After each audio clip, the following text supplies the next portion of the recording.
Welcome to the Salmon Runs YouTube. Enjoy the video. You start by confirming the mod and server versions match. Mismatches break behavior.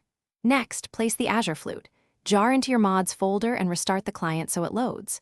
Once done, verify Pixelmon is active in the mod list and back up your world to avoid loss. If you're on a server, make sure you have permission to use custom items. On LAN, enable cheats for testing.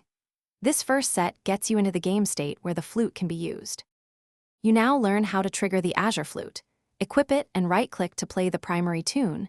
Nearby Pokemon within a 10 to 20 block radius will react. Make sure to face the area where you want them to gather because directional checks matter. Once done, try holding Sneak while right-clicking to access the alternate pattern that modifies range and behavior. If you need repetitive signals, use quick repeated clicks, but allow short cooldowns between plays to avoid input conflicts.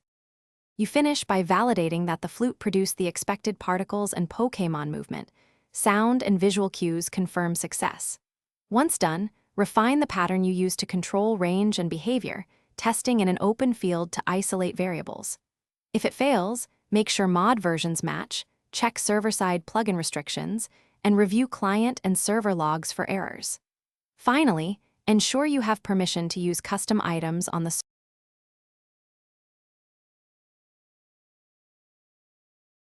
Thanks for watching. Consider subscribing if we helped you.